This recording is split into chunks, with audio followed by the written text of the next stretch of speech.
Assalamualaikum warahmatullahi wabarakatuh. Semoga semua kebaikan terlimpah kepada kita semua. Amin ya rabbal alamin. Dikisahkan ada seorang teman akrab Abu Nawas yang suka usil mengerjai dirinya. Namanya adalah Hasan. Setiap kali Abu Nawas membalas kejahilannya, Hasan justru malah tertawa. Hal inilah yang membuat hubungan pertemanan keduanya semakin bertambah akrab. Meski demikian, Hasan terkenal sangat penakut, apalagi kalau melewati tempat-tempat yang angker. Suatu hari Abu Nawas mengajak pergi Hasan ke kampung tetangga dengan tujuan untuk membeli seekor keledai. Setibanya di kampung tersebut, hujan turun cukup deras. Mereka pun terpaksa berteduh di sebuah rumah warga. Untungnya tujuan Abu Nawas membeli keledai sudah didapatkan sebelum hujan turun. Ketika waktu menjelang malam, hujan pun mulai reda dan lambat laun berhenti. "Hasan, kita pulangnya naik keledai ini saja. Aku duduk di depan, kamu duduk di belakang," kata Abu Nawas.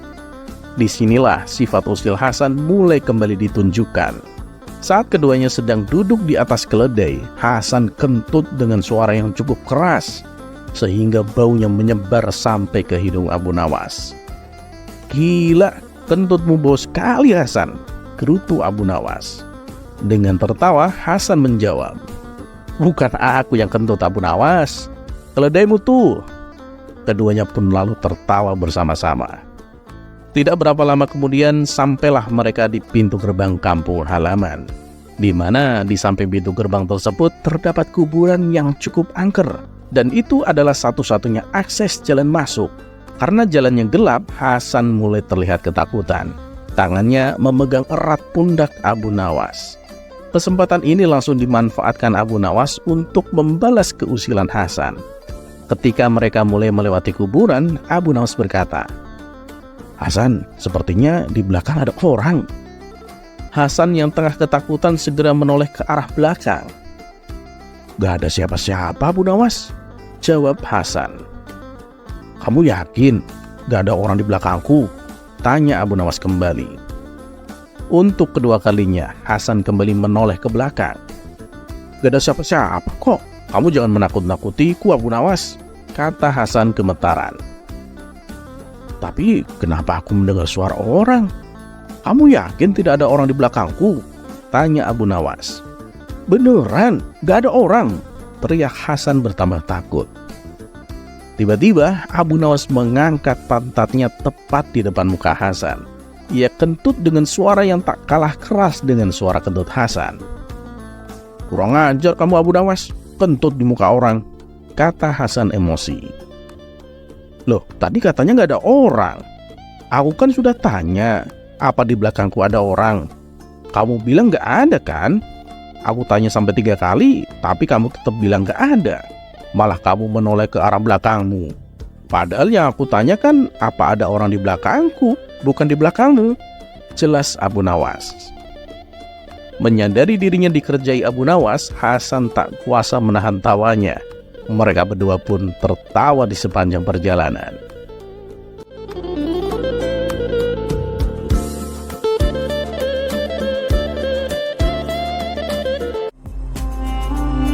Kisah selanjutnya.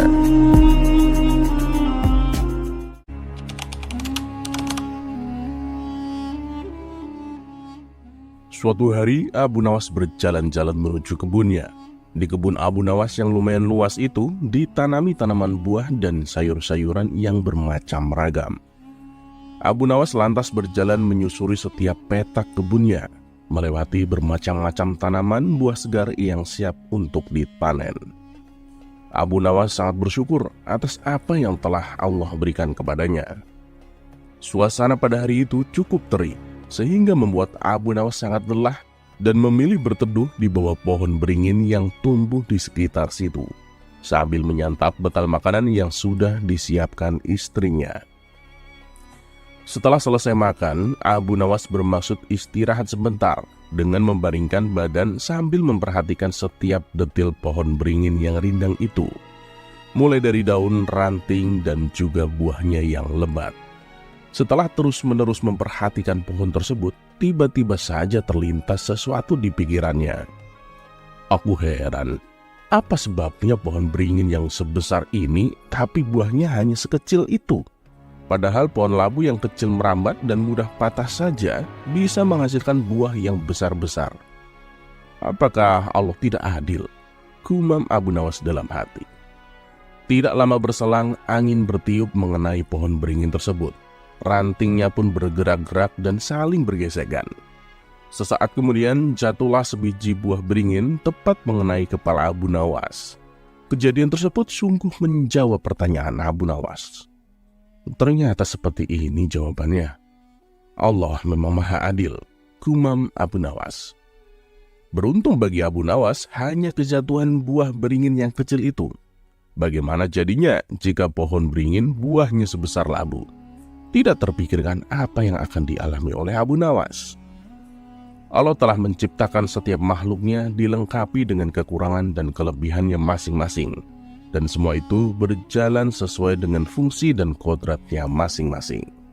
Kisah selanjutnya. Suatu hari Abu Nawas tampak sibuk mondar-mandir mencari sesuatu di sekitar rumahnya. Ia terus mencari-cari namun tak pernah menemukannya. Waktu pun terus berjalan hingga sudah setengah hari ia melakukan hal itu. Karena sudah terlalu lama mencari namun belum menemukan, akhirnya banyak di antara tetangga-tetangga yang bertanya kepadanya karena penasaran. Mereka pun banyak yang ikut bergabung untuk membantu Abu Nawas. "Hei Abu Nawas, apakah yang sedang engkau lakukan?" tanya seorang tetangga. "Mencari cincin," jawab Abu Nawas santai. Para tetangga yang bergabung pun turut serta membantu sebisanya, ikut mondar-mandir ke sana kemari. Lama juga mereka melakukan hal itu, hingga mereka pun kelelahan dan bosan. "Memangnya cincinmu itu jatuh di mana, Abu Nawas?" tanya salah seorang lain dari para tetangga. "Seingatku sih cincin itu jatuh di dalam rumahku," jawab Abu Nawas dengan santai tanpa merasa bersalah. Mendengar jawaban Abu Nawas, para tetangga yang ikut membantu langsung berhenti dari pencariannya. Sebagian ada yang marah dan langsung pergi, sedangkan sebagian lainnya tetap tinggal. "Wah, gendeng ini. Jika jatuh di dalam rumah, mengapa engkau mencarinya di luar rumah?" tanya salah satu tetangga yang tinggal. Sejenak Abu Nawas menghela nafas, kemudian ia pun memberikan alasan. "Begini ya, bukankah kita sering melakukan itu saudara-saudaraku? Seringkali kita mencari penyebab di luar kita atas berbagai persoalan yang kita hadapi. Bahkan kita sering menyalahkan pihak lain saat ditimpa masalah dan menjadikan orang-orang di luar kita sebagai penyebab utama atas persoalan yang melilit dari kita sendiri." Kisah selanjutnya.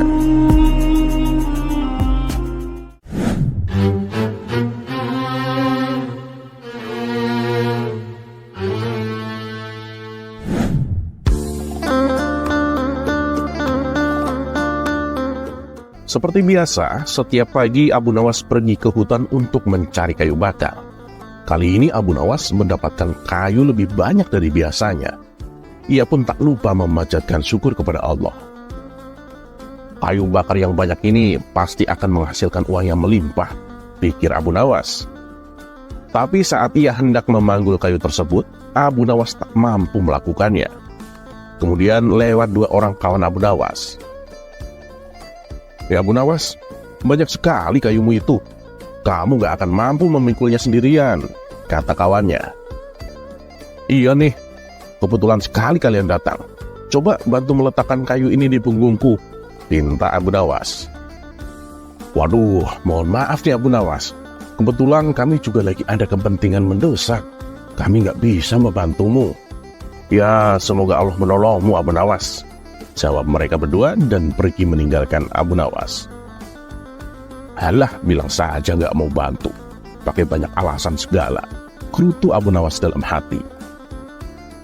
Dengan sekuat tenaga, Abu Nawas mengangkut kayu itu seorang diri. Namun kejadian naas dialaminya. Ia terpeleset dan jatuh. Kayu-kayu yang dibawanya pun jatuh berserakan di mana-mana. Abu Nawas melihat ke arah sekitar, menengok kanan kiri. Tapi tak ada seorang pun di situ untuk dimintai bantuan. Tiba-tiba lewatlah seorang yang berpawakan tinggi dan besar. "Eh kawan, tunggu, aku minta tolong dong kumpulin kayu bakar yang berserakan dan meletakkannya di punggungku, pinta Abu Nawas. Boleh, tapi upahnya apa nih kalau aku membantumu? Tanya lelaki itu. Gak ada apapun kawan, jawab Abu Nawas. Baiklah, balas lelaki tersebut dengan tersenyum. Ia lalu membantu Abu Nawas mengumpulkan kayu yang berserakan dan meletakkannya di punggung Abu Nawas. Kemudian Abu Nawas melanjutkan perjalanannya menuju pasar. Dari hasil penjualan kayunya, Abu Nawas mendapatkan uang yang cukup banyak. Saat ia hendak pulang, tiba-tiba ia dihadang lelaki yang telah menolongnya. Lelaki itu menjulurkan tangannya sambil berkata, "Mana upahku?" "Upah? Upah yang mana?" tanya Abu Nawas heran. "Lah, tadi kan kamu bilang akan memberiku upah," balas lelaki tersebut. Maka terjadilah percekcokan di antara mereka berdua. Karena tak ada yang mau mengalah, lalu mereka sepakat untuk membawa masalah ini ke hadapan Tuan Hakim. Dan singkat cerita, sampailah mereka berdua di hadapan Tuan Hakim. Mereka lalu mengadukan masalahnya. "Tuan Hakim, Abu Nawas ini sudah berjanji akan memberi saya upah. Tapi ketika saya tagih, dianya nggak mau memberikannya," ujar lelaki itu.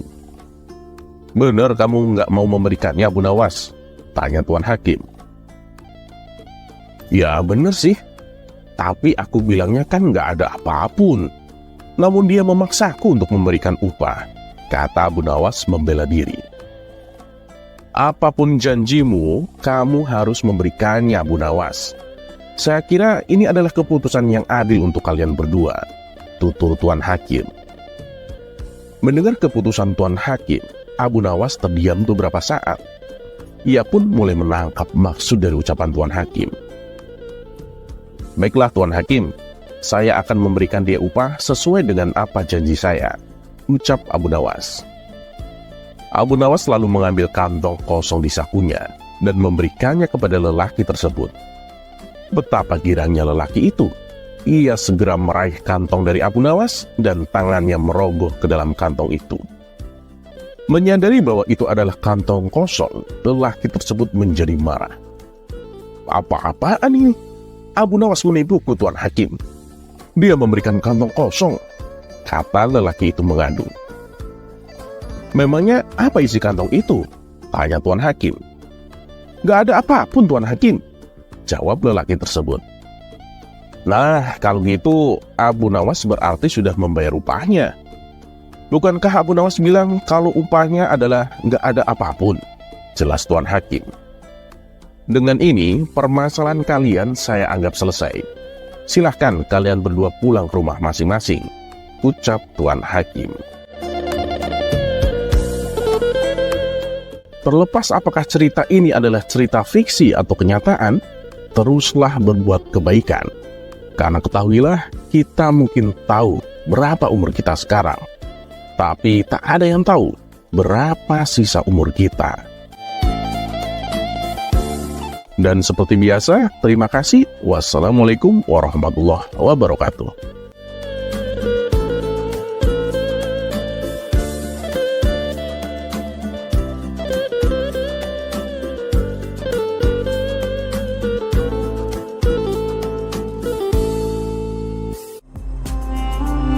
Kisah selanjutnya.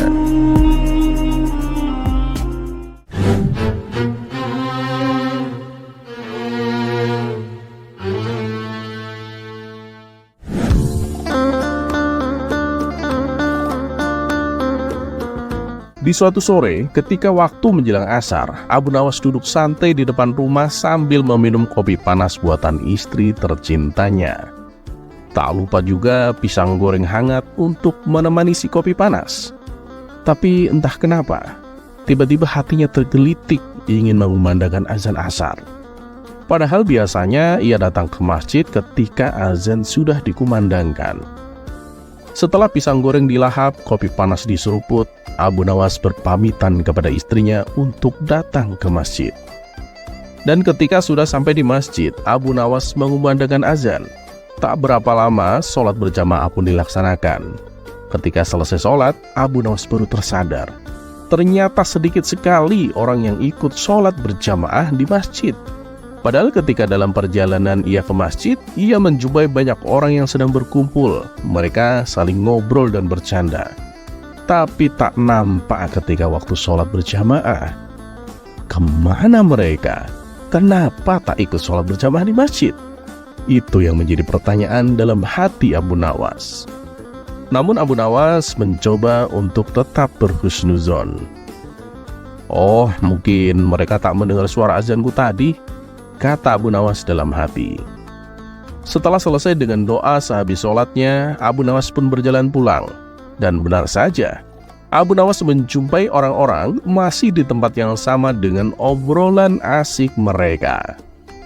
Dan keesokan harinya, masih sama di waktu menjelang sholat asar, Abu Nawas datang ke masjid untuk mengumandangkan azan.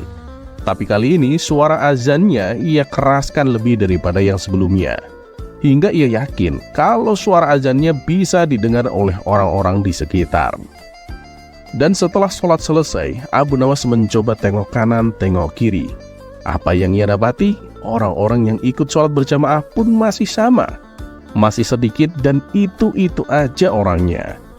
Hal tersebut lantas membebani pikiran si sufi cerdik itu. Apa yang salah dengan mereka? Keesokan harinya, tak biasa, Abu Nawas duduk ngopi di depan rumah jauh sebelum waktu sholat asar. Ternyata ia memikirkan bagaimana caranya orang-orang yang mendengarkan azan lantas tergugah hatinya untuk ikut sholat berjamaah di masjid. Setelah berpikir lumayan lama dan kopi panas pun sudah menjadi dingin, Abu Nawas menemukan sebuah cara yang simpel, tapi ia yakin akan berhasil. Ia pun segera berjalan untuk datang ke masjid. Dan masih sama, dalam perjalanannya ke masjid, ia bertemu lumayan banyak orang yang duduk-duduk nongkrong ngobrol dengan canda tawanya mereka. Sesampainya di masjid, bukannya melepas sandalnya untuk masuk, tapi Abu Nawas malah mengencangkan ikat sandalnya dan mencincingkan lengan bajunya. Abu Nawas pun berlari sambil mengumandangkan azan dengan keras. Beberapa kali Abu Nawas melewati perkumpulan orang yang sedang asik ngobrol itu.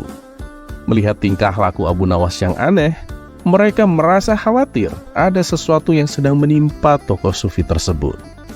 Akhirnya Abu Nawas diberhentikan mereka dan kemudian ditanya, "Hei Tuan Abu, Anda kenapa azan sambil berlari-lari begitu?" tanya mereka. "Oh, nggak apa-apa. Aku tuh cuma penasaran. Seberapa jauh sih suara azanku ini bisa terdengar? Karena kemarin-kemarin yang sholat berjamaah di masjid cuma dikit.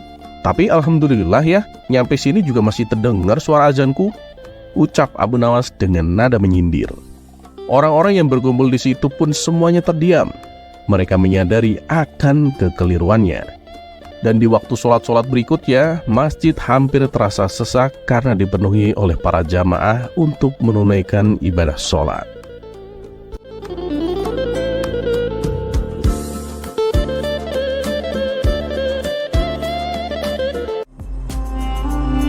Kisah selanjutnya.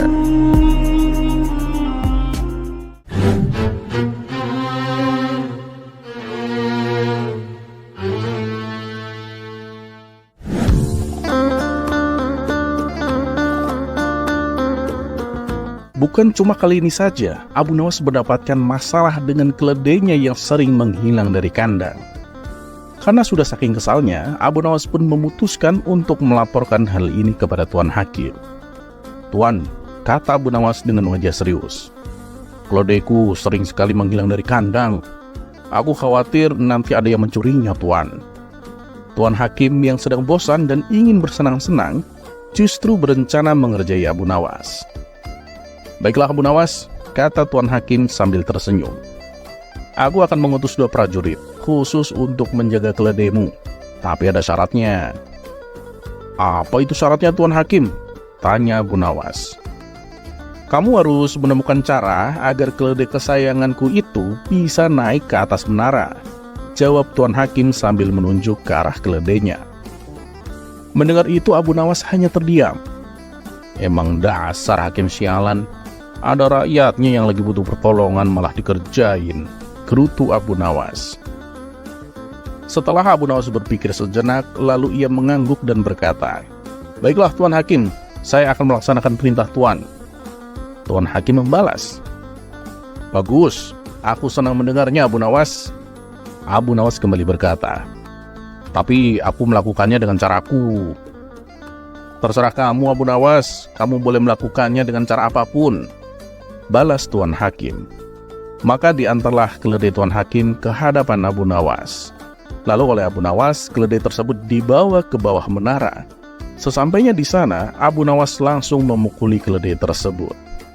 "Ayo, naik ke atas, cepat naik!" teriak Abu Nawas. Keledai tersebut tentu saja tidak bergerak sedikit pun. Tuan Hakim yang melihat hal itu awalnya tertawa terpingkal-pingkal. "Ya Abu Nawas, apa yang sedang kau lakukan? Keledai itu tidak akan pernah bisa naik ke menara Abu Nawas," katanya sambil tertawa. Namun Abu Nawas tak menghiraukannya.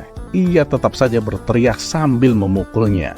Lama-kelamaan pukulan yang Abu Nawas berikan semakin keras dan kencang, sehingga keledai Tuan Hakim merintih kesakitan.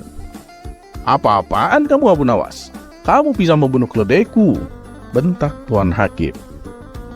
"Memang itu yang sedang aku lakukan. Kalau keledai ini mati, arwahnya kan pasti akan terbang ke atas. Bahkan bukan hanya sampai ke atas menara, tapi akan sampai ke atas langit Tuan," jelas Abu Nawas. Tuan Hakim yang khawatir dengan kondisi keledainya segera menghentikan perbuatan Abu Nawas tersebut. Sudah, cukup Abu Nawas. Hentikan perbuatanmu.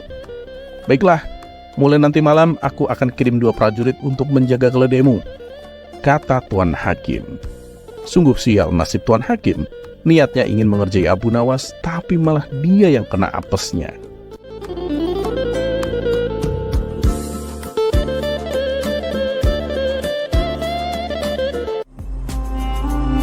Kisah selanjutnya.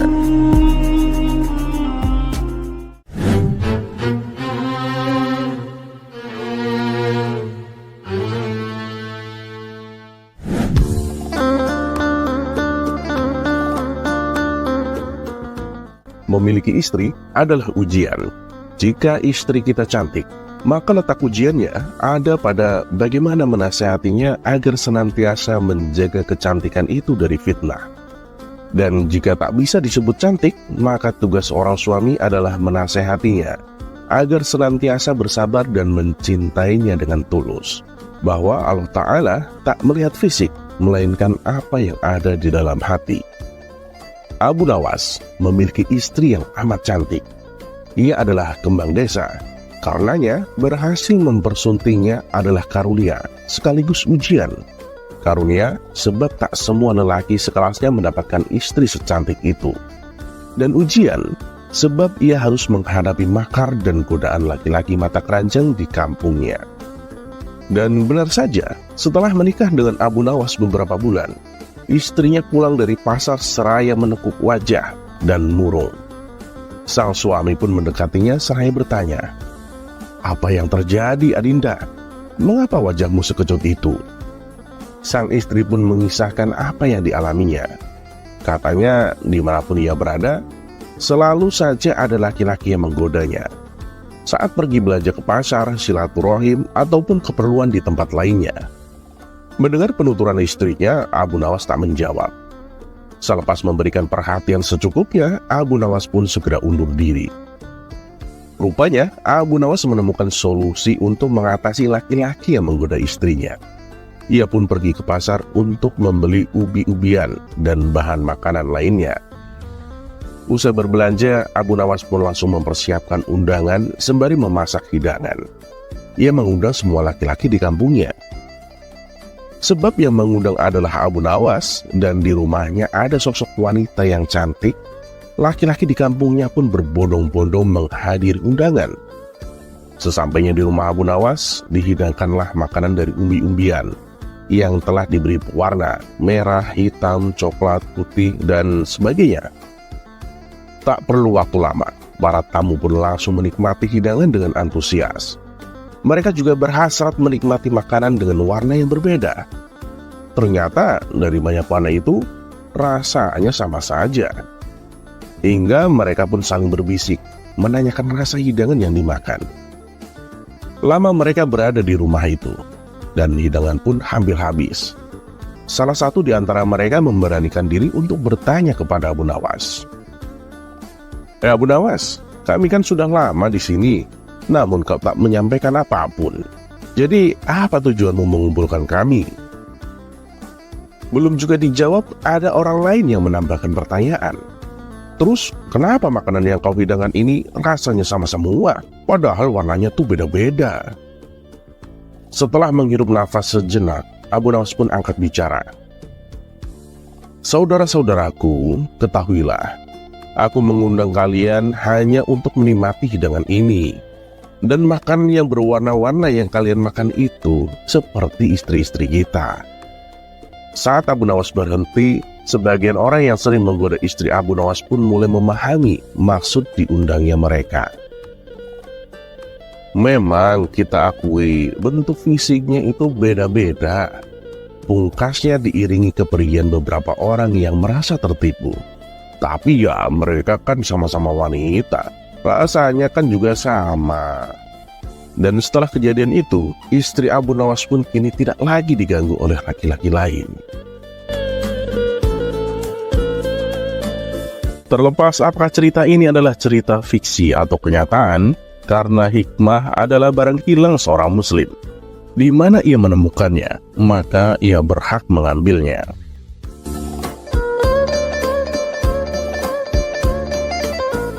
Dan seperti biasa, terima kasih. Wassalamualaikum warahmatullahi wabarakatuh.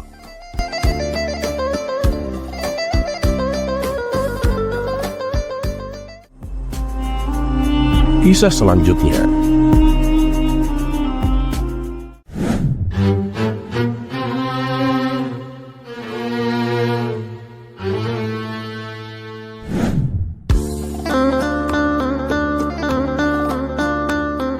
Dikisahkan, suatu hari Baginda Raja mengundang 3 orang ilmuwan yang paling pintar di kota Baghdad.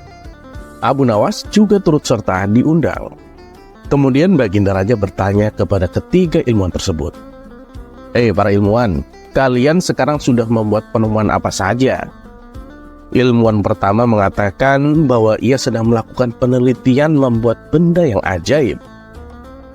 Apa nama bendanya itu? Tanya Baginda Raja. Saya belum memberinya nama, Paduka. Tapi yang jelas, dengan penemuan saya, nantinya orang-orang bisa berkomunikasi meskipun jaraknya berjauhan, kata ilmuwan pertama memberitahu.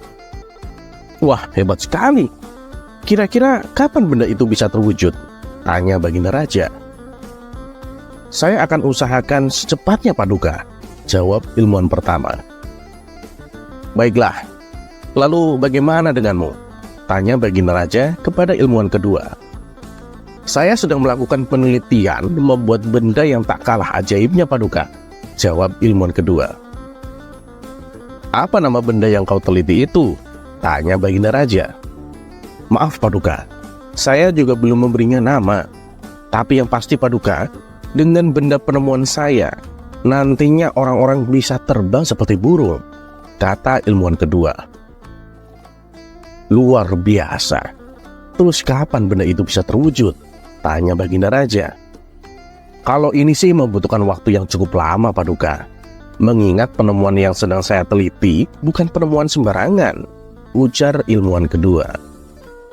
Bagus kalau begitu. Kalau kamu butuh apa-apa, bilang saja padaku. Lalu bagaimana denganmu? Tanya Baginda Raja kepada ilmuwan ketiga. Saya sedang melakukan penelitian membuat benda yang sangat bermanfaat, Paduka, jawab ilmuwan ketiga. Oh ya? Apa kegunaan benda yang sedang kau teliti itu? Tanya Baginda Raja. Dengan benda yang saya teliti, nantinya pada malam hari akan terang seperti siang hari. Ruangan istana akan terang benderang. Jalanan kota Baghdad juga akan terang, meskipun langit di atas masih gelap, kata ilmuwan ketiga memberitahu. Wah, sungguh menakjubkan. Apa kau sudah beri nama benda itu? Dan kira-kira kapan jadinya? Tanya Baginda Raja.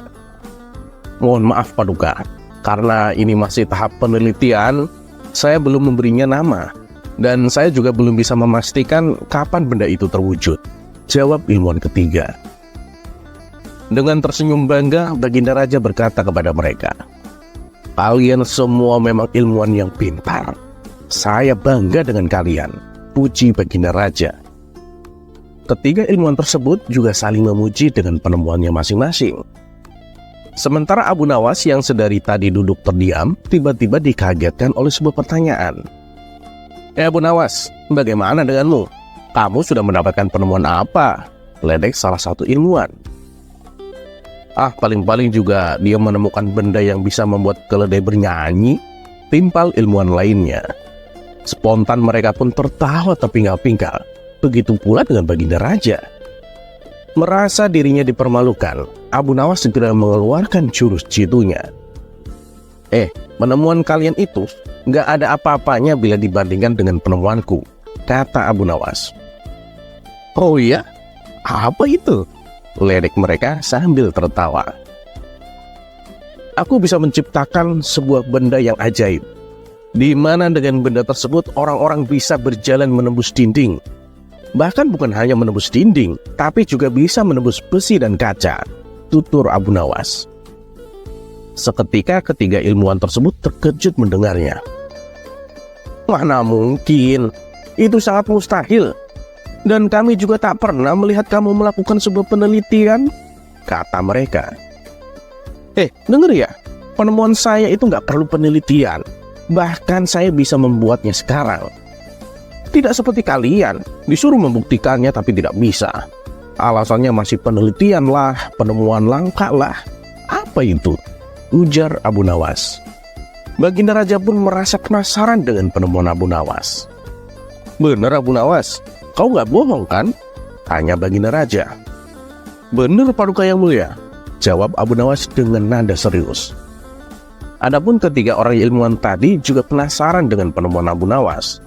Mereka pun lalu bertanya, "Kamu yakin bisa menciptakan benda yang bisa membuat orang menembus dinding dan besi?"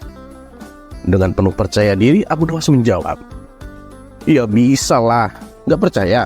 Akan kubuktikan sekarang juga," jawab Abu Nawas. Semakin kagumlah mereka mendengarnya. "Luar biasa. Apa nama benda penemuanmu itu?" tanya mereka kembali. "Nama bendanya adalah pintu," jawab Abu Nawas cengengesan. Spontan Baginda Raja tertawa terpinggal-pinggal mendengarnya. "Kurang ajar, kita dikerjai Abu Nawas," kata mereka dengan nada kesal. Tawa Baginda Raja pun semakin keras melihat reaksi ketiga orang ilmuwan tersebut. Dan dengan masih tertawa, Baginda Raja berkata, "Kalian boleh lebih pintar daripada Abu Nawas, tapi ketahuilah kalian gak akan bisa mengalahkan akal cerdiknya." Terlepas apakah cerita ini adalah cerita fiksi atau kenyataan, teruslah berbuat kebaikan. Karena ketahuilah, kita mungkin tahu berapa umur kita sekarang, tapi tak ada yang tahu berapa sisa umur kita.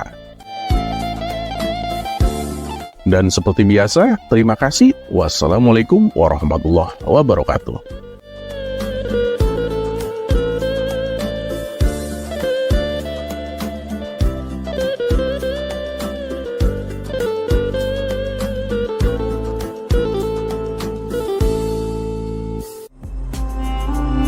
Kisah selanjutnya.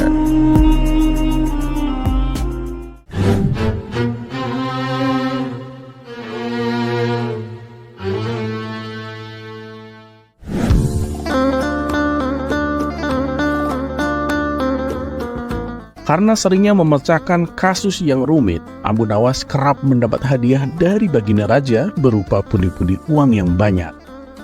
Rupanya hal ini mengundang rasa iri oleh sebagian hakim istana yang berjumlah 5 orang. Mereka beralasan bahwa menangani kasus sudah menjadi pekerjaan para hakim, bukan tugasnya Abu Nawas. Kelima hakim tersebut lalu berkumpul untuk membahas masalah tersebut. "Enak aja Abu Nawas itu, dia mendapatkan hadiah yang seharusnya menjadi milik kita," kata salah satu dari mereka.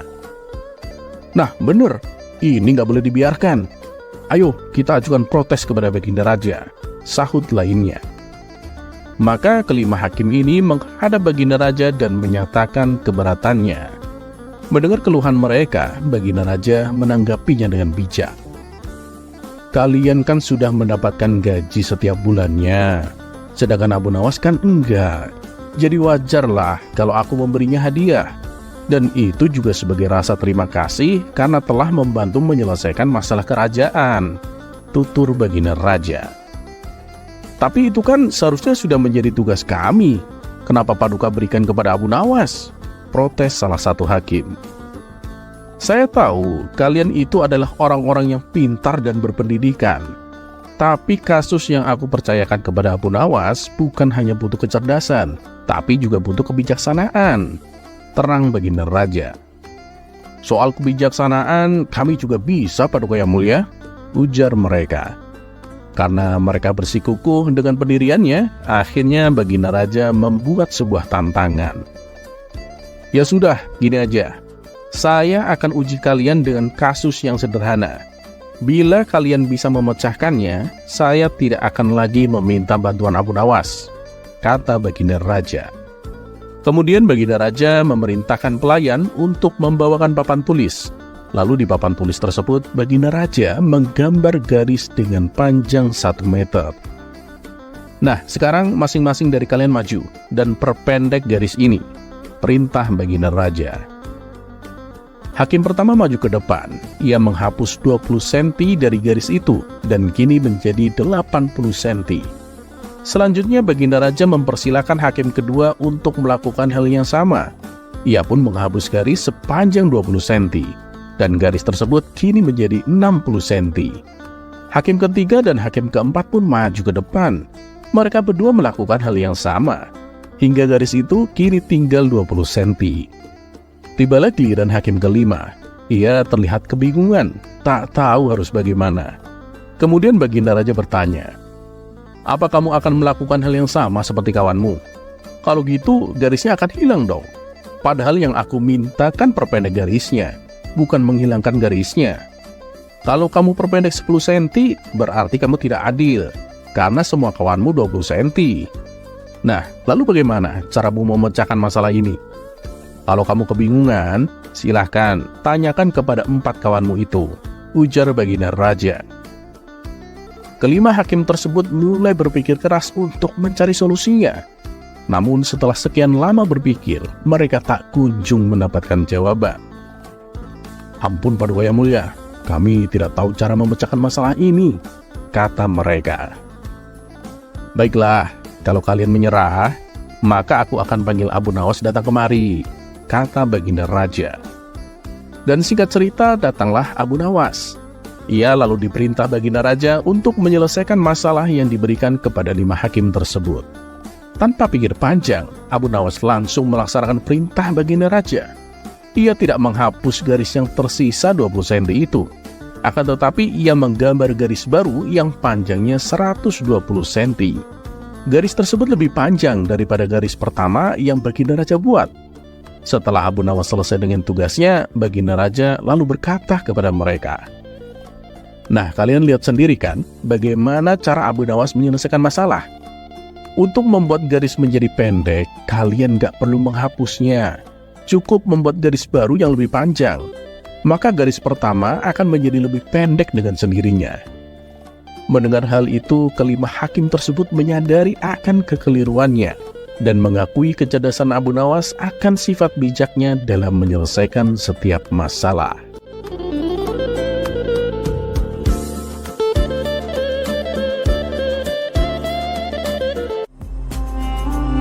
Kisah selanjutnya.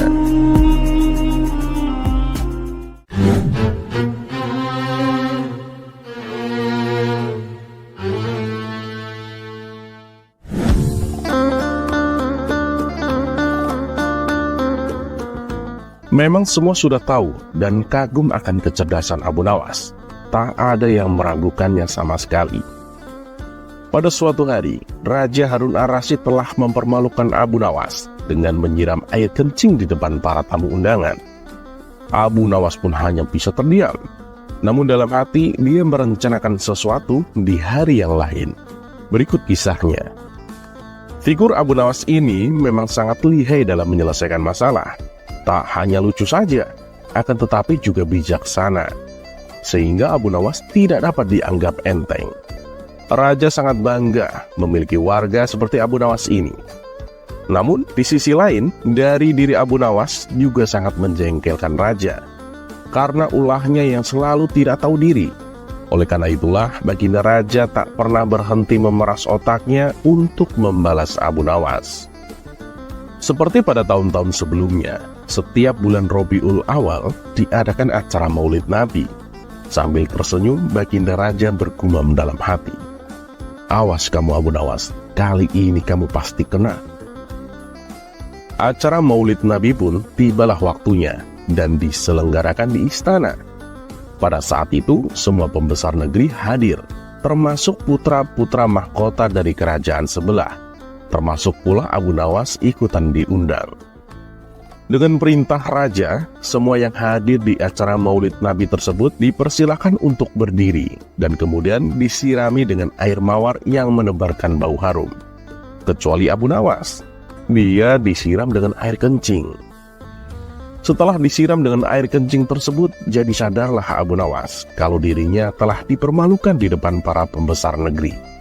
Dia dibungkam 1000 bahasa dan hanya bisa bergumam dalam hati, "Baiklah Paduka, hari ini Paduka telah memberiku kuah tak sedap.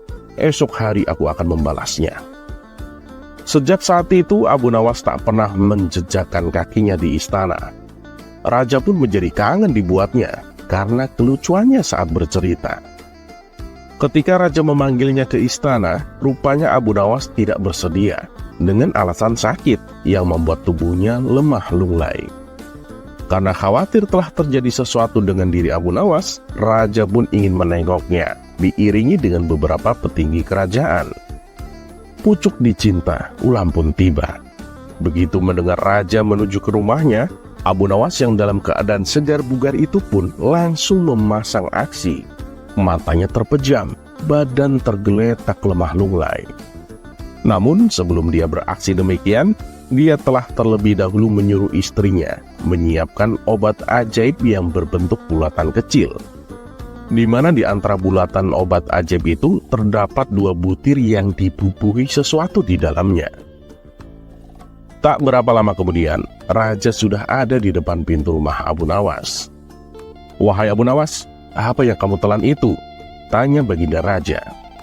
"Ya inilah yang disebut obat ajaib Paduka. Resepnya hamba peroleh lewat mimpi tadi malam. Jika hamba menelan 2 butir, niscaya akan sembuh," jawab Abu Nawas yang terlentang dan segera bangun setelah menelan pil yang kedua. "Wah, kalau begitu aku juga mau minum obat ajaib itu Abu Nawas," kata baginda raja. "Baiklah tuanku, Paduka berbaringlah dan pejamkan mata seperti hamba sekarang ini. Tidak boleh duduk, apalagi berdiri," kata Abu Nawas. Maka raja pun menuruti perintah Abu Nawas. Begitu mata raja terpejam, Abu Nawas cepat-cepat memasukkan butiran obat ajaib yang telah dibubuhi sesuatu ke mulut raja. Tiba-tiba saja, baginda raja bangkit sambil membelalakkan matanya. "Hei Abu Nawas, engkau memberiku makan tinja ya?" kata baginda raja. Maka Abu Nawas pun segera bersimpuh sambil memberi hormat kepada rajanya. "Dulu kan Paduka memberi hamba kuahnya. Ya, jadi sekarang hamba memberi isinya. Nah, kalau Paduka tidak memberi hamba uang 1000 dinar, kejadian ini akan hamba ceritakan kepada khalayak ramai," kata Abu Nawas sedikit mengancam. "Diamlah hai Abu Nawas, jangan ngomong ke siapa-siapa. Nanti aku akan memberimu uang 1000 dinar," kata baginda raja. Setelah kejadian itu, raja dan semua pengikutnya kembali ke istana. Mereka pun menyiapkan pundi-pundi yang berisi uang 1000 dinar. Nah, untuk kesekian kalinya, Abu Nawas berhasil memperdayai rajanya, bahkan berhasil memalak rajanya. Terlepas apakah cerita ini adalah cerita fiksi atau kenyataan, karena hikmah adalah barang hilang seorang muslim. Di mana ia menemukannya, maka ia berhak mengambilnya.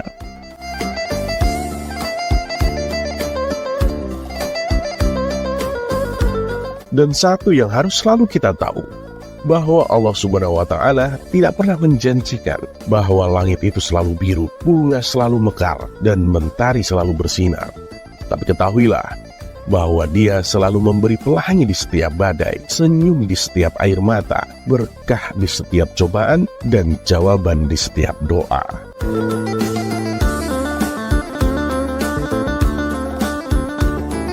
Dan seperti biasa, terima kasih. Wassalamualaikum warahmatullahi wabarakatuh.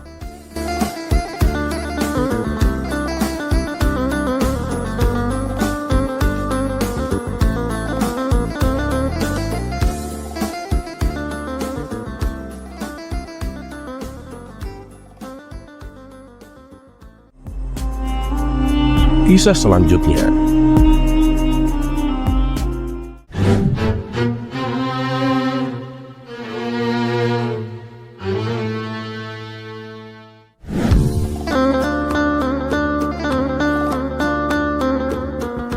Suatu hari, seorang saudagar kaya bernama Tuan Hamid datang menemui Abu Nawas. Ia datang bersama seorang menteri istana yang merupakan saudara dekat Tuan Hamid. Tujuan mereka berdua adalah ingin mendengarkan nasihat dari Abu Nawas, bagaimana supaya bisa hidup dengan bahagia. Karena selama ini yang mereka rasakan, walaupun Tuan Hamid adalah seorang yang banyak harta, dan menteri istana adalah seorang yang mempunyai pangkat, tapi mereka merasakan ada yang kurang dalam hidupnya. Seolah-olah mereka itu kurang merasa bahagia. Abu Nawas yang kala itu sedang membelah kayu di belakang rumah, segera meninggalkan pekerjaannya demi untuk menemui kedua tamunya tersebut. "Wah, kalian berdua mengganggu pekerjaanku. Padahal kayu-kayu yang aku belah itu harus sudah selesai siang ini. Yaudah, sekarang katakan, ada kepentingan apa kalian datang kemari?" tanya Abu Nawas. "Sebelumnya, maaf Abu Nawas, kami meminta waktunya sebentar aja. Kami ingin bertanya padamu, sebenarnya apa sih kuncinya supaya hidup kita bahagia? Karena yang kami lihat, walaupun kamu hidupnya sederhana, tapi selalu terlihat bahagia Abu Nawas," tanya mereka.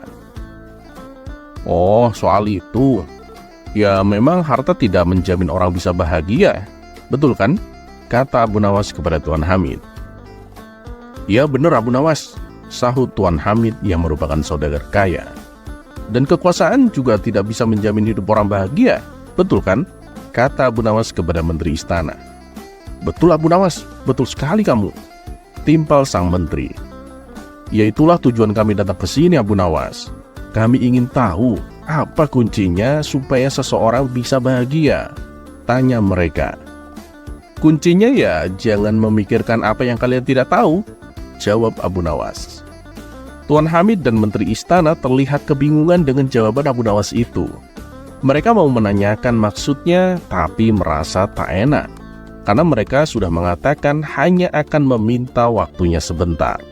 Akhirnya mereka berdua pun pura-pura mengerti. "Lalu kalau yang sudah kami tahu gimana Abu Nawas?" tanya mereka. "Lah, kalau udah tahu ya ngapain dipikirin? Gitu aja kok repot," jawab Abu Nawas sekenanya. Kemudian Abu Nawas pun mempersilahkan mereka berdua untuk pamit pulang. Dari kisah ini mengajarkan bahwa ketika kita bertamu kepada seseorang, carilah waktu yang tepat, jangan sampai mengganggu aktivitasnya.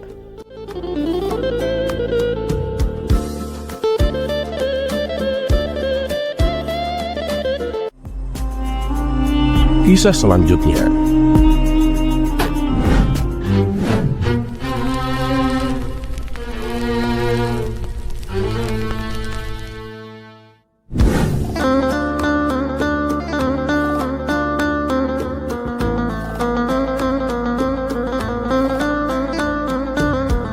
Dikisahkan ada seorang tukang cukur yang hidupnya serba dalam kekurangan. Meskipun ia sudah membuka usahanya di kota, namun usaha jasa cukurnya selalu sepi. Hal ini membuatnya hampir putus asa. Suatu hari datanglah Abu Nawas ke tempatnya untuk potong rambut. Si tukang cukur pun langsung menyambutnya dan mempersilahkannya duduk. Setelah Abu Nawas selesai potong rambut, lalu ia memberikan sejumlah uang sebagai upah jasanya. Saat memberikan uangnya, Abu Nawas menangkap kesedihan pada diri tukang cukur. "Kenapa denganmu? Apa yang membuatmu murung?" tanya Abu Nawas. Tiba-tiba si tukang cukur membalasnya dengan jawaban yang mengejutkan. "Apakah kau percaya kalau Allah itu ada?" kata si tukang cukur balik bertanya. "Iya dong, saya percaya. Memangnya kenapa?" sahut Abu Nawas. "Tapi saya nggak percaya kalau Allah itu ada," timpal si tukang cukur. "Tentu saja ada. Allah itu ada, kawan," balas Abu Nawas. "Coba, kalau Allah itu ada, lantas kenapa hidup saya menderita? Kenapa Allah membiarkan saya menderita?" ujar tukang cukur. "Ya, kalau itu sih merupakan ujian untukmu. Apakah kamu bisa bersabar atau tidak?" tutur Abu Nawas. "Loh, katanya Allah Maha Pengasih dan Penyayang. Masa ada sih Tuhan tega memberikan ujian yang membuat hambanya menderita?" protes si tukang cukur. "Oleh sebab itulah sekarang saya sudah tak lagi menjalankan sholat, apalagi sampai duduk berzikir," kata si tukang cukur melanjutkan. Akhirnya keduanya pun berdebat yang tak ada ujungnya. Setiap kali Abu Nawas meyakinkannya, si tukang cukur selalu saja membantahnya. Karena perdebatannya tidak menemui titik temu, Abu Nawas pun akhirnya meninggalkan si tukang cukur. Dan ketika dalam perjalanan pulang, tanpa sengaja Abu Nawas melihat seorang gelandangan dengan penampilan rambut gondrong. Tiba-tiba terbesit di benaknya sebuah ide yang cemerlang. Tanpa menunggu lama, Abu Nawas segera mengajak gelandangan tersebut mendatangi tempat si tukang cukur. Sesampainya di depan tempat cukur, Abu Nawas berteriak, "Tukang cukur itu nggak ada! Tukang cukur itu nggak ada!" Mendengar teriakan Abu Nawas, si tukang cukur keluar dari tempatnya. "Hei kawan, aku ada di sini. Kenapa kau berteriak seperti itu?" kata si tukang cukur.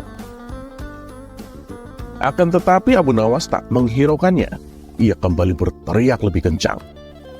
"Tukang cukur itu nggak ada! Tukang cukur itu nggak ada!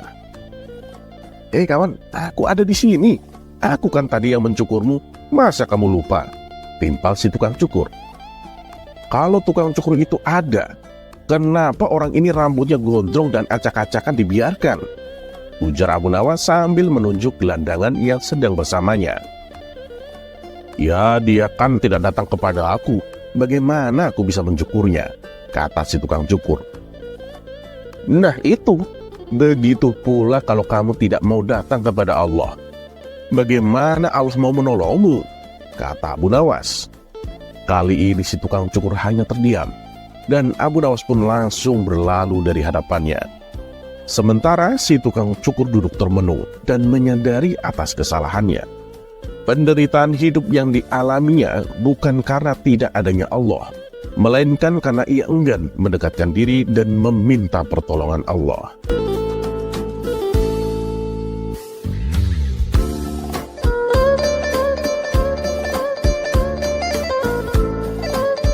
Terlepas apakah cerita ini adalah cerita fiksi atau kenyataan, karena hikmah adalah barang hilang seorang muslim.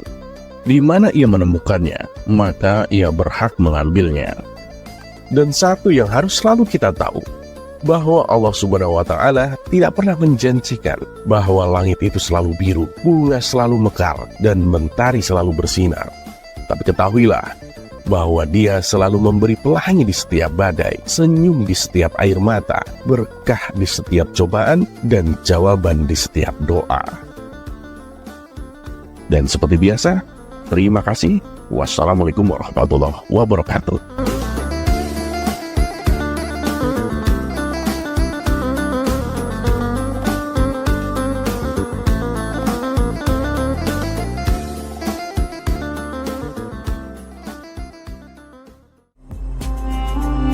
Kisah selanjutnya.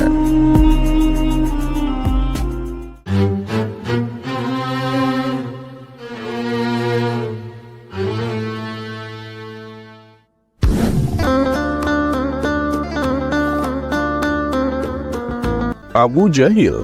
Memang kita sendiri juga nggak habis pikir dengan orang yang satu ini. Selalu saja kena sial. selalu saja menjadi korban. Ya, walaupun lucunya memang super maksimal juga.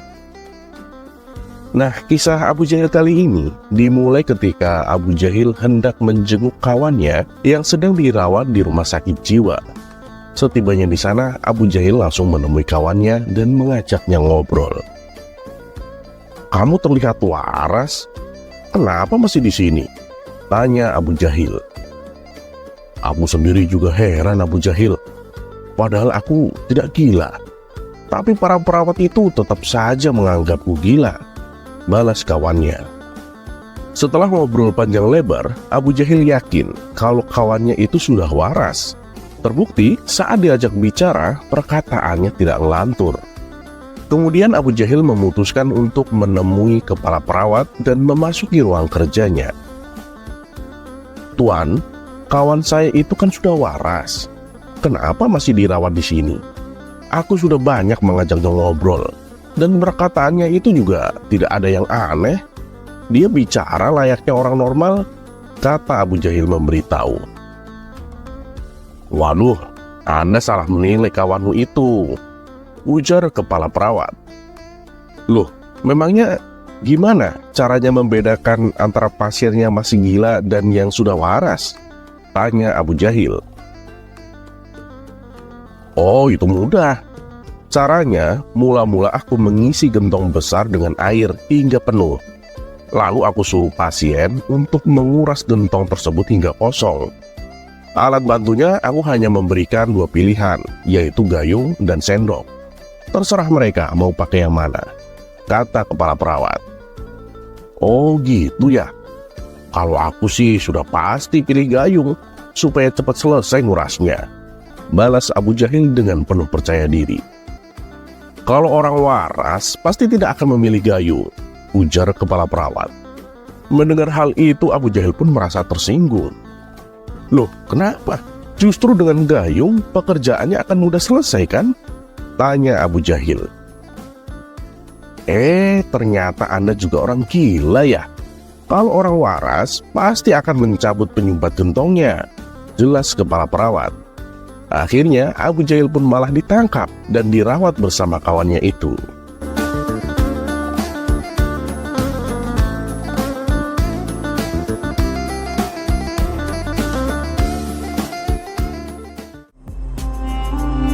Kisah selanjutnya.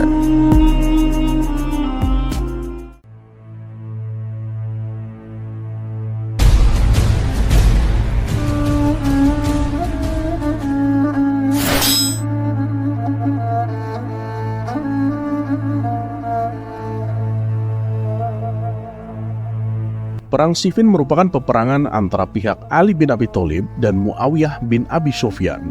Diawali ketika Khalifah Ali bin Abi Thalib meminta Muawiyah meletakkan jabatan gubernurnya, namun Muawiyah menolaknya, bahkan secara terang-terangan menantang Ali bin Abi Thalib. Penolakan Muawiyah bin Abi Sufyan untuk meletakkan jabatan gubernurnya, hal ini memaksa Ali untuk bertindak melawan Muawiyah bin Abi Sufyan. Maka terjadilah pertempuran antara pihak Ali melawan Muawiyah di kota tua Siffin dekat Sungai Efrat pada tahun 37 Hijriah. Dalam peperangan ini sebenarnya pasukan Muawiyah telah terdesak kalah dengan 700 pasukannya yang terbunuh dan menyebabkan mereka mengangkat Al-Quran sebagai tanda damai dengan cara tahkim.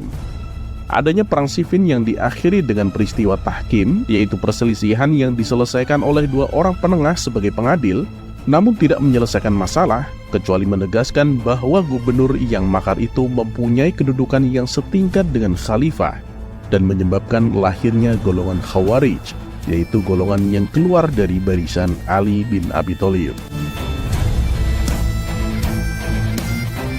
Ketika Ali bin Abi Thalib hendak mengirim utusan kepada Muawiyah bin Abi Sufyan untuk mengajak beliau berbaiat kepadanya, Jarir bin Abdillah berkata, "Aku bersedia berangkat menemuinya, wahai Amirul Mukminin.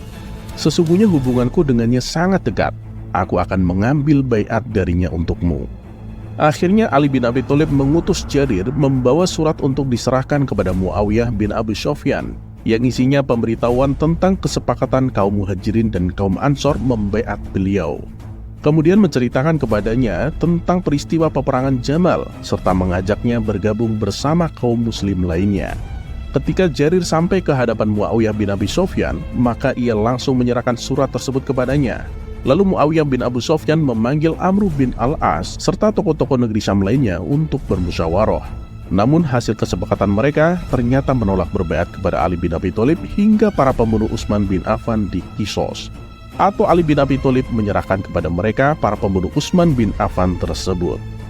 Jika Ali bin Abi Thalib tidak mampu memenuhi permintaan ini, maka mereka akan memerangi beliau dan menolak berbaiat kepada beliau hingga mereka berhasil menghabisi seluruh pembunuh Utsman bin Affan tanpa sisa.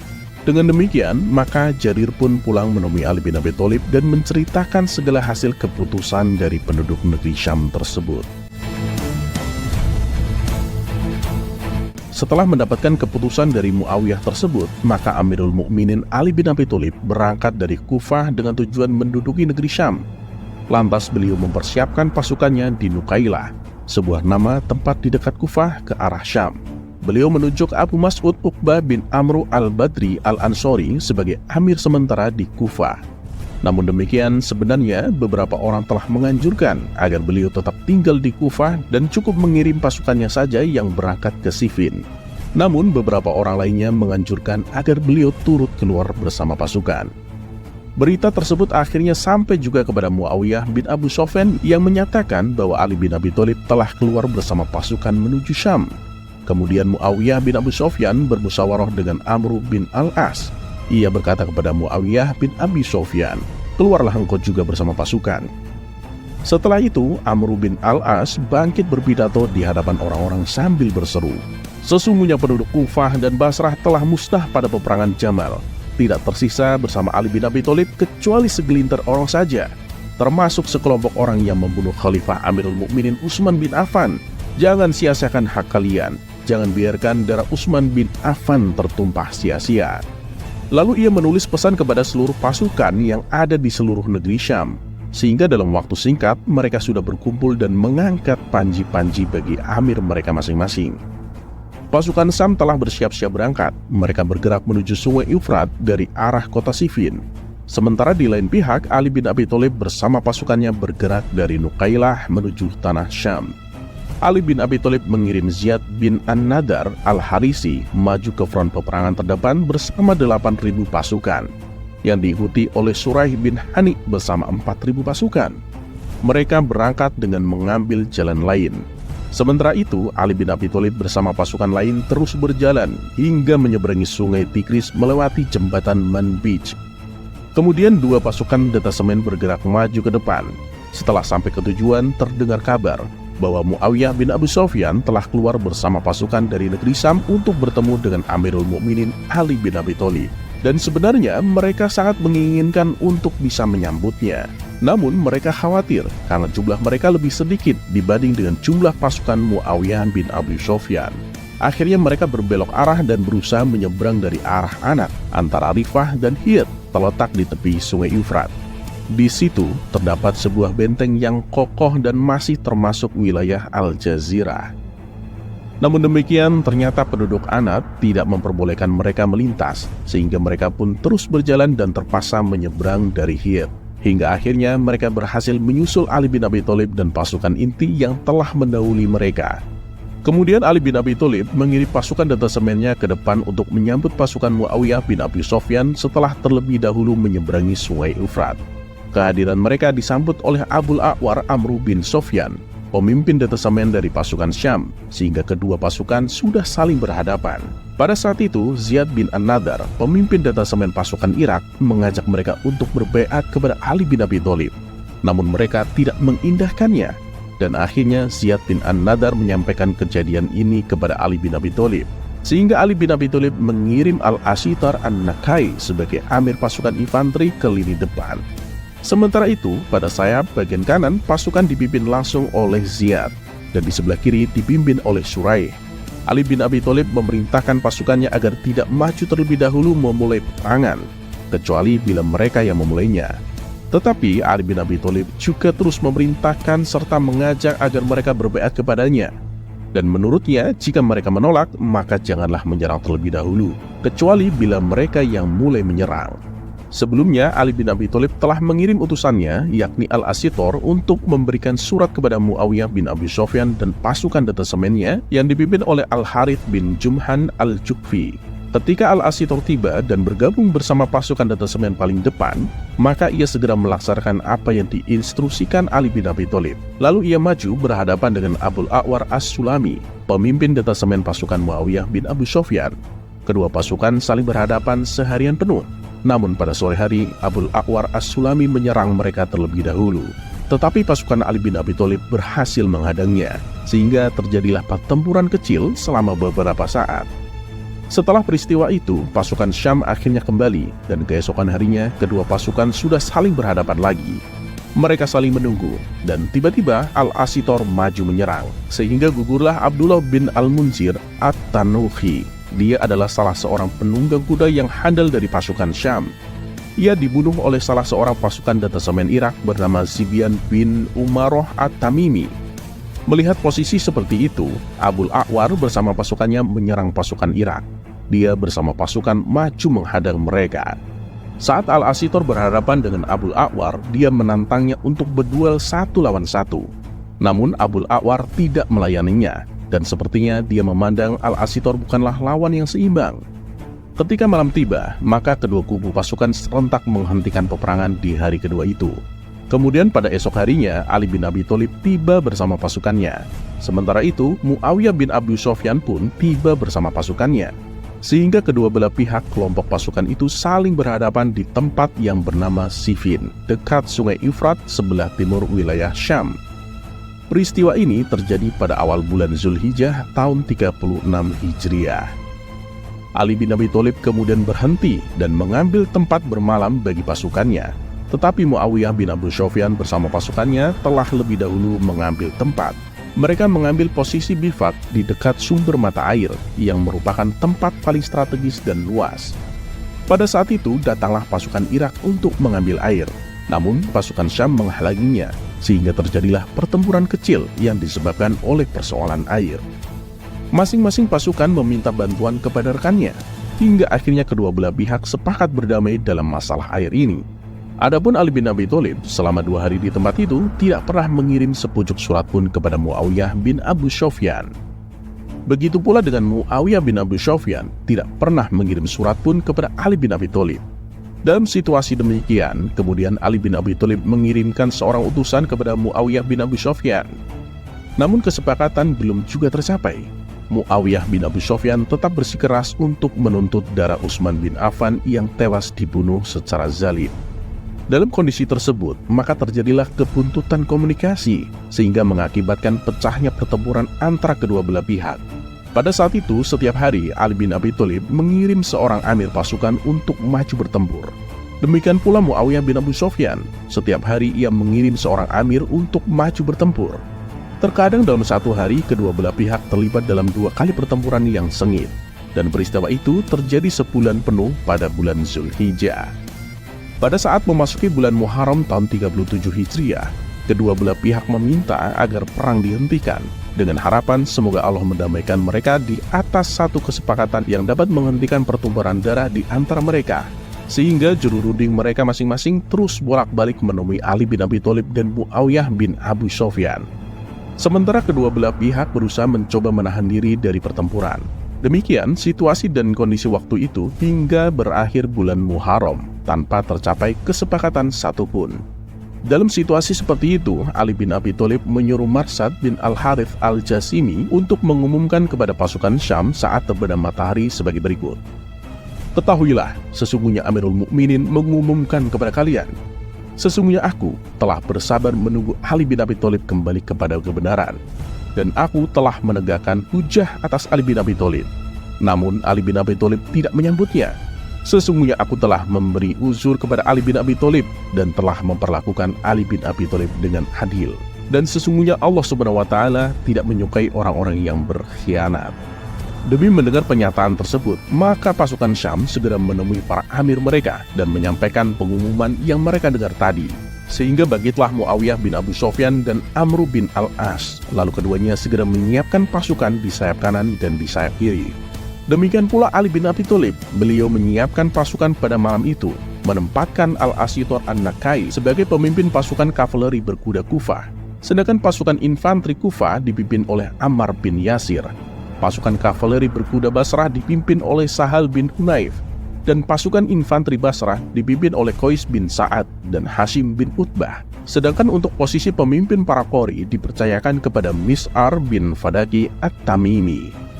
Ali bin Abi Thalib maju ke hadapan pasukannya dan menyerukan agar jangan seorang pun memulai pertempuran hingga merekalah yang memulainya dan menyerang Ali bin Abi Thalib.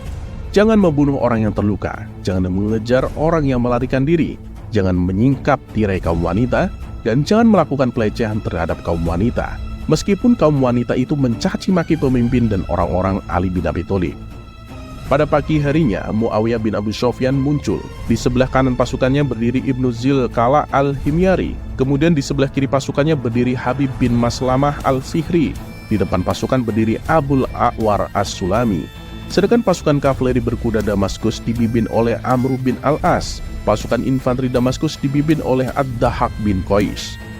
Ali bin Abi Thalib bergerak menuju Syam dengan kekuatan 150.000 prajurit yang berasal dari penduduk Irak. Lalu Muawiyah bin Abu Sofyan bergerak dengan jumlah pasukan sebanyak itu pula yang berasal dari penduduk negeri Syam. Menjelang terjadinya peperangan, sejumlah prajurit dari pasukan Syam bersumpah untuk tidak melarikan diri dari medan perang dengan cara saling mengikatkan sorbannya masing-masing, yang dilakukan oleh 5 barisan pertama dan akhirnya diikuti oleh 6 barisan berikutnya. Demikian pula dengan pasukan Irak, mereka melakukan hal yang sama dengan kekuatan ikatan sorban berjumlah 11 saf. Kedua belah pihak pasukan saling berhadapan dengan kondisi seperti itu pada hari pertama bulan Syafar tahun 37 Hijriah, tepatnya di hari Rabu. Adapun panglima perang pasukan Irak dipimpin oleh Al-Ashitor An-Nakai, sedangkan panglima perang pasukan Syam saat itu di bawah pimpinan Habib bin Maslamah. Hingga akhirnya kedua pasukan terlibat dalam pertempuran yang sangat dahsyat sampai keduanya menarik diri pada petang hari. Dan hasilnya pertempuran hari itu berlangsung seimbang. Kemudian pada hari Kamis keesokan harinya, panglima perang pasukan Irak digantikan oleh Hashim bin Utbah dan panglima perang pasukan Syam oleh Abul A'war as-Sulami. Sehingga kedua pasukan tersebut kembali berperang dengan sengit. Pasukan berkuda bertempur dengan pasukan berkuda. Begitu pula pasukan infanteri bertempur melawan pasukan infanteri, hingga keduanya menarik diri dari medan pertempuran pada petang hari.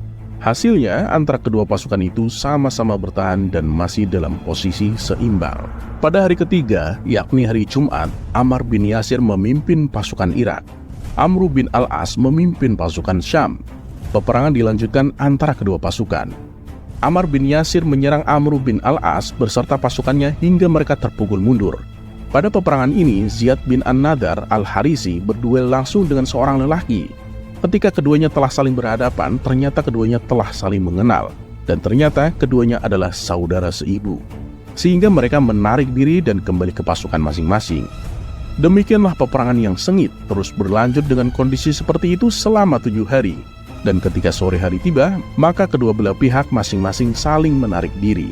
Dan pada saat berlangsungnya peperangan, sebenarnya nampak bahwa kedua belah pihak sama-sama dalam strategi bertahan selama 7 hari. Sehingga hasilnya tidak ada yang menang dan tidak ada juga yang kalah. Amr bin Al-As berkata kepada Muawiyah bin Abu Sofyan, "Kirimkanlah mushaf Al-Quran kepada Ali bin Abi Thalib dan ajaklah ia bertahkim kepada kitabullah. Sesungguhnya ia tidak akan menolak ajakanmu." Dalam situasi seperti itu, maka datanglah seorang lelaki kepada Ali bin Abi Thalib dan berkata, "Kitabullah menjadi hakim di antara kita. Tidakkah kamu memperhatikan orang-orang yang telah diberi kebahagiaan, yaitu Alkitab, Taurat? Mereka diseru kepada kitab Allah supaya kitab itu menetapkan hukum di antara mereka. Kemudian sebagian dari mereka berpaling dan mereka selalu membelakangi kebenaran." Surat Al-Imran ayat 23. Ali bin Abi Thalib berkata, "Benar, aku lebih berhak untuk itu. Kitabullah menjadi hakim di antara kita."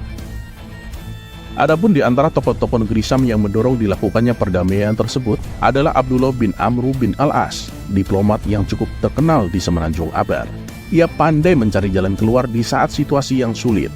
Ia mendatangi pasukan Irak dan mengajak mereka gencatan senjata, serta menghentikan peperangan dan mematuhi apa yang diserukan dalam Al-Quran. Ia menyarankan kepada Muawiyah bin Abu Sufyan agar pasukannya yang berdiri di garis depan mengikat mushaf Al-Quran ke ujung tombak sebagai tanda bahwa perang harus dihentikan dan diadakan perundingan. Cara ini kemudian dikenal dengan istilah tahkim. Hal itu beliau lakukan atas perintah Muawiyah bin Abu Sufyan. Kemudian di antara para tokoh dari pihak Ali bin Abi Thalib yang menyarankan kepada Ali bin Abi Thalib agar beliau menerima tawaran perdamaian itu adalah Al-Asyad bin Qais Al-Kindi. Saat itu mayoritas pasukan Irak dan pasukan Syam menyambut gembira rencana perdamaian ini. Mereka berharap akan diperoleh kesepakatan yang dapat menghentikan pertumpahan darah di antara kaum muslim itu sendiri, karena sudah banyak menelan korban dari kedua belah pihak dalam pertempuran itu, khususnya pada 3 hari terakhir dan saat mencapai puncaknya pertempuran, yakni pada malam Jumat, yang akhirnya disebut dengan malam Jumat Kelabu. Dalam peperangan tersebut, para prajurit dari pasukan kedua belah pihak telah mampu menunjukkan keberanian dan kesabaran mereka yang tidak ada bandingannya dalam perang manapun hingga saat ini. Sehingga tidak ada seorang anggota pasukan yang mencoba melarikan diri. Bahkan kedua pasukan tetap bertahan sekalipun banyak prajurit dari keduanya yang terbunuh. Adapun mengenai hal ini, sejumlah referensi dari Ibnu Sirin, Syaif, dan lainnya menyebutkan bahwa jumlah korban yang gugur mencapai 70.000 orang, dengan perincian 45.000 orang dari pasukan Syam dan 25.000 orang dari pasukan Irak. Sedangkan jumlah pasukan dari kedua belah pihak masing-masing berjumlah tidak kurang dari 90.000 prajurit.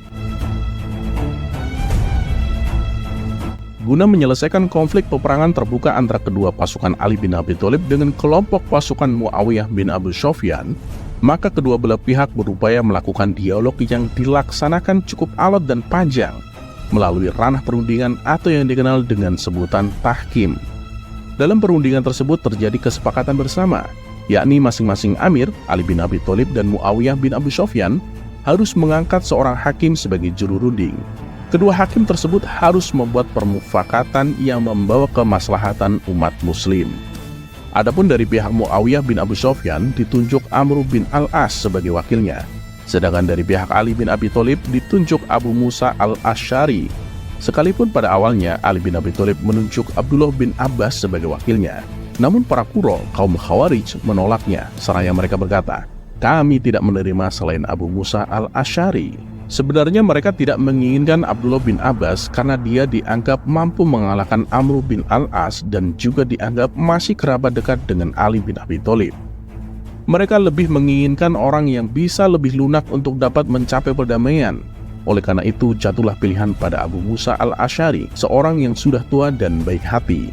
Namun demikian, ada beberapa pendapat yang menyatakan bahwa sebenarnya di antara kedua wakil tersebut terdapat jalinan permufakatan untuk menjatuhkan kedua pemimpin yang bertentangan itu, yakni Ali bin Abi Thalib dan Muawiyah. Dalam tahkim terhadap Al-Quran pertama antara Abu Musa Asy'ari dengan Amr bin Al-As yang berlangsung pada tanggal 13 bulan Syafar 37 Hijriah, tercapai kesepakatan untuk tidak saling menyerang yang mereka tuangkan dalam bentuk persetujuan tertulis. Setelah itu pada 6 bulan berikutnya, yaitu pada bulan Ramadan 37 Hijriah atau bulan Februari tahun 658, mereka melaksanakan pertemuan kembali di kota Asru sebelah timur Syria guna membahas persoalan perselisihan mereka. Dalam kesempatan itu, Amr bin Al-As berusaha keras untuk membujuk Abu Musa Al-Asy'ari dengan senantiasa memuji Abu Musa Al-Asy'ari. Namun mereka tidak pernah mencapai kesepakatan, khususnya untuk materi penggantian khalifah. Oleh karena itu, akhirnya mereka memilih jalan tengah dengan cara referendum, yakni menyerahkan persoalan pemilihan kepada umat muslim untuk menentukan pilihannya masing-masing. Amr bin Al-As menginginkan agar Abu Musa Al-Asy'ari yang mengumumkan lebih dahulu hasil perundingan itu, dan hal ini sebenarnya hanya strategi untuk menjebak Abu Musa Al-Asy'ari dengan kelicikannya.